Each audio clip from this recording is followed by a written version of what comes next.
Good morning. I'd like to start today by thanking John Grayston and John Bland particularly for their presentations in August. You have clearly upped the presentation stakes. Although talking to Sue said, what is more important, presentation or content? Obviously, it's content.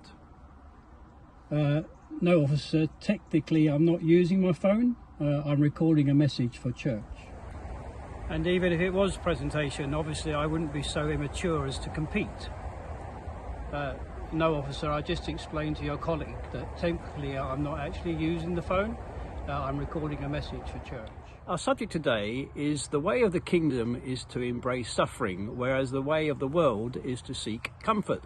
And I'm sure if you saw the title before you listened to this YouTube clip, you were thinking, wow, this is going to be fantastic. But before I get into the subject, I just wanted to talk about what we mean, or what I mean, when I talk about a kingdom perspective. When we pray in the Lord's Prayer, your kingdom come, your will be done, here on earth, as it will be done on heaven, what are we praying? You see, in heaven, God's perfect will be done. There'll be no interference, no poor interpretation, no discomfort. God's perfect will be done and acted out in heaven.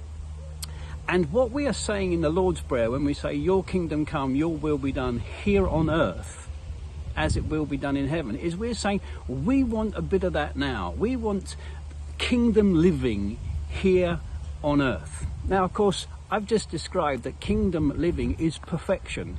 It is possibly the way God originally intended it to be until we messed it all up.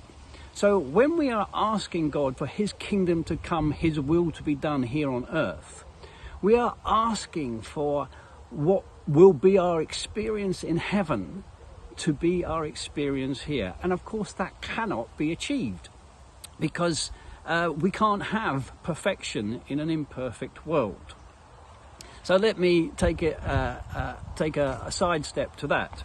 A little while ago, our son Joe invited me to play golf, and he said to me, "If you took up golf, Dad, then that would be something we could do together." Now, when your 27-year-old son says that's something we can do together, you don't turn your back on it.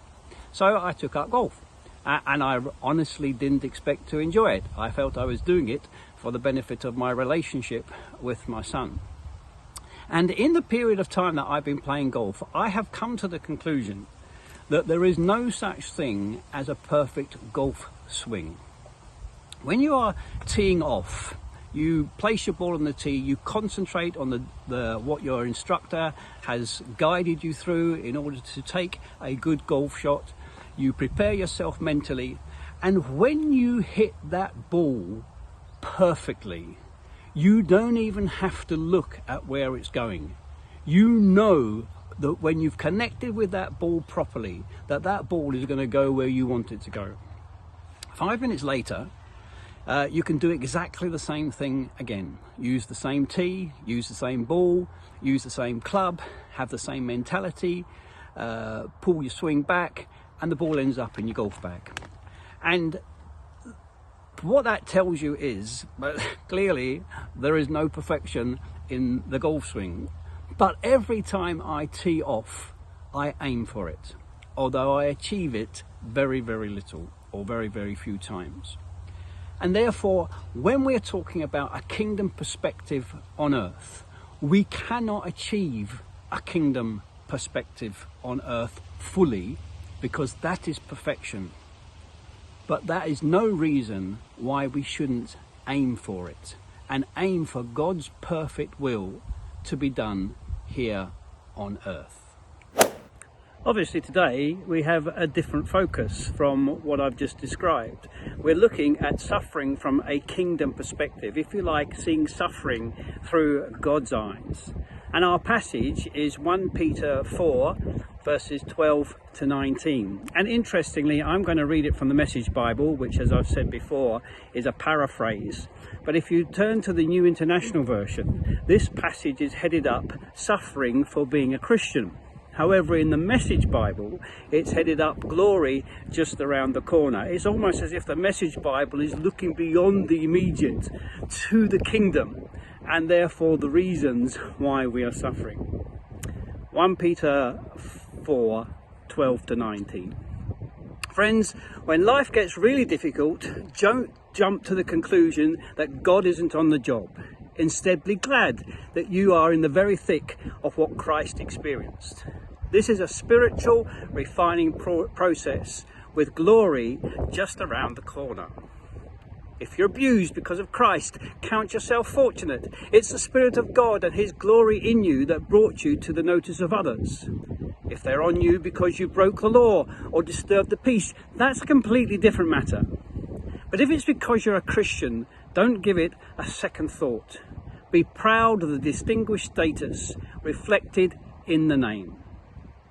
It's judgment time for God's own family. We're first in line. If it starts with us, think what it's going to be like for those who refuse God's message. If good people barely make it, what's in store for the bad?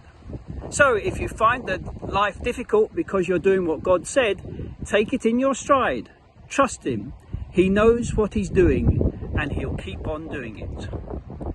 Today, I would like to split suffering into 3 categories. These are Grant Smith categories, if you like. The first category is action and response. I rob a bank, I get caught, I go to prison. The second category is life's experiences. I work for 30 years in a particular job, the company goes bankrupt, I'm made redundant, I suffer. The third category is that the Mayor of Chelmsford erects a 90-foot statue in Tyndall Square and demands that all Chelmsfordians have to bow down and worship. I refuse to, and as a consequence, I suffer. If we go to category 1, I do something stupid, I get caught out, I basically get what I deserve, I go to prison.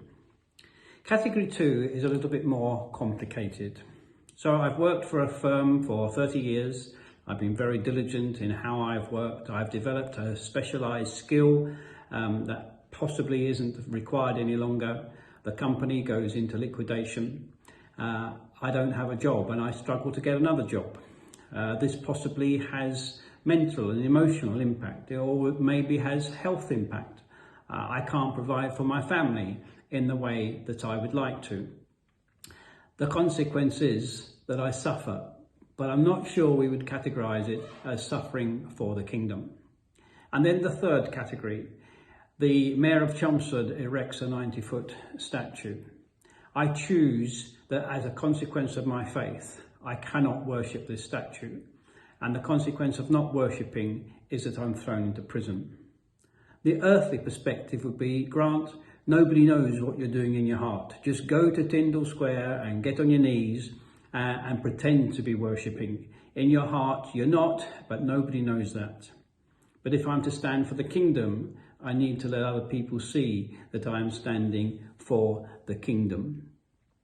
Now, you might consider that that illustration is a little bit extreme and relatively unrealistic.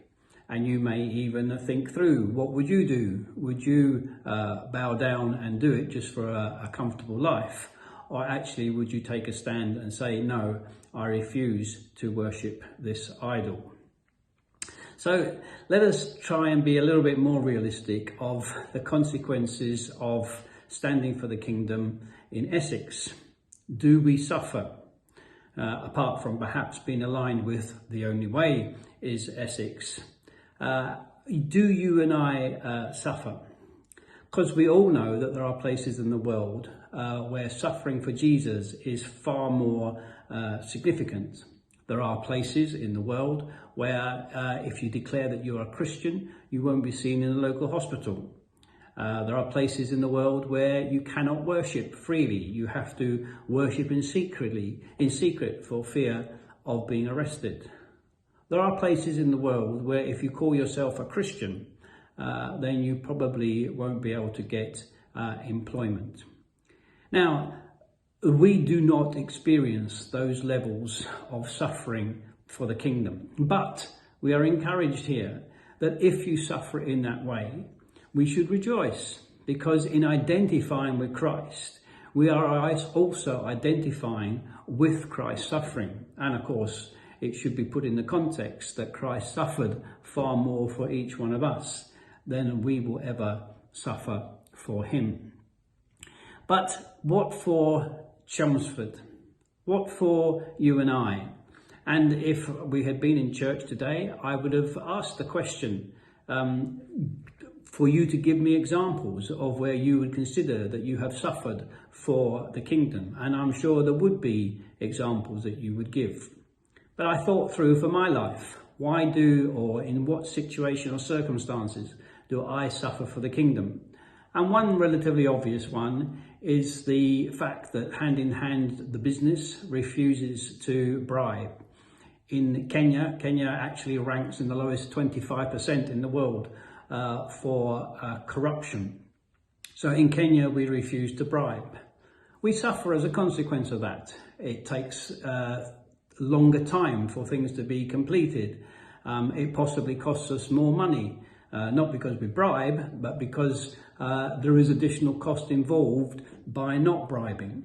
And so we could argue that that is suffering for the kingdom, because the reason that we don't bribe is a interaction with our faith and what the Bible teaches, which we have interpreted means that you shouldn't bribe.